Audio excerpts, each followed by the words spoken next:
Mitra bisnis, kecelakaan pesawat Sriwijaya Air menambah daftar panjang insiden penerbangan di Indonesia. Data yang dirilis Aviation Safety Network menyebutkan, sejak tahun 1946 Indonesia menjadi salah satu negara dengan rekor kecelakaan penerbangan terburuk di wilayah Asia Tenggara. Dengan jumlah sekitar 153 kecelakaan, yang 104 diantaranya penerbangan sipil. Sementara negara tetangga Filipina mencatatkan 100 kecelakaan, kemudian Malaysia 37 kecelakaan. Dan untuk membicarakan hal ini lebih lanjut, saat ini kami telah tersambung dengan Direktur Arista Indonesia Aviation Center, Arista Atmajati, dalam Topic of the Day, Pas FM. Baik, Pak Arista, bagaimana komentarnya terkait Indonesia yang masuk dalam 10 besar daftar kecelakaan pesawat terbanyak di dunia ini, Pak? Saya sih tahu itu berita-berita itu semua dari media luar negeri. Sama kayak airline rating di Sydney itu juga sering memojokkan. Kalau saya sih itu beritanya terlalu tendensius dan memojokkan ya, karena memang penerbangan di Indonesia itu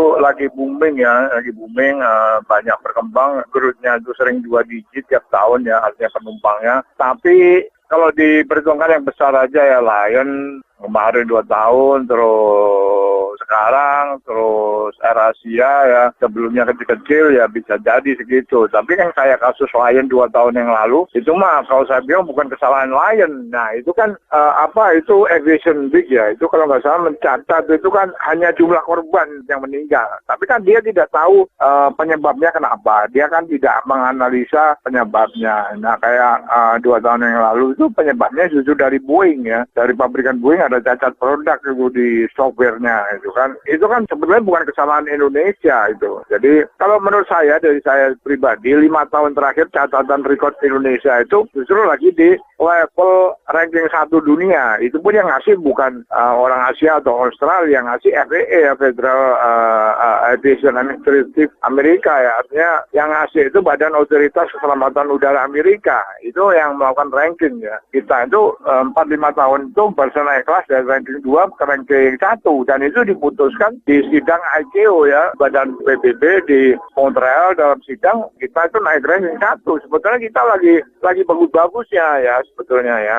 Oke, tapi itu penerbangan Indonesia masuk peringkat 1 dalam hal apa ya, Pak? Level ranking safety, keselamatan itu macam-macam ya, artinya jarang terjadi kecelakaan yang major ya, yang total itu jarang, walaupun ada beberapa kecelakaan kecil di Papua ya, artinya terus level maintenance, perawatan manual ya, SDM kita penerbangan ya, bengkel-bengkel kita punya bengkel ya, ada di Surabaya, ada di Batam, ada di Jakarta ya, di Jakarta itu ada di Pondok Cabe, Cengkareng, artinya semua stakeholder penerbangan itu dinilai oleh FAA itu level safety kita itu memang level 1 gitu. Bukan Asia, dunia. Kalau nggak gitu kan nggak bisa masuk penerbangan Indonesia ke Amerika. Kita itu sekarang itu taruhlah Garuda yang siap ya, boleh terbang Amerika, dulu nggak boleh sekarang. Hanya masalahnya itu kan komersial aspek tidak menguntungkan, karena terbang ke Amerika itu butuh 17 jam sampai 21 jam ya, artinya ya buang bahan bakarnya dengan harga tiketnya nggak sesuai. Jadi sebenarnya boleh, silakan dari maskapai Indonesia, walaupun Sriwijaya silakan, mau terbang Eropa silakan, tapi kan kompetisinya berat, kayak Eropa, Amerika itu kompetisinya berat. Oke, Pak Arista, melihat fenomena kecelakaan penerbangan kemarin, apa yang perlu diperbaiki di sistem penerbangan di Indonesia, Pak? Ya ini melakukan koreksi semua lah, kita harus ada corrective action ya, apa ada yang salah selama ini terhadap sistem audit, sistem pengawasan ya, sistem perawatan pesawat semua ya. Jadi audit korektif secara komprehensif, jadi nggak usah putus asa, kita ya berduka ya jelas, tapi kita harus tetap semangat, kita harus tetap mensyukuri bahwa level keselamatan kita Indonesia itu di penerbangan di-appreciate oleh FAA kita pada level ranking 1, dan itu susah mencapainya. Bertahun-tahun untuk mengkoreksi, menaikkan kelas dari ranking 2 ke ranking 1 itu bertahun-tahun. Jadi ya sudahlah, kita tunggu hasil black box KNKT apa analisanya ya. Kita tunggu, sabar, jangan ada spekulasi di luaran ya.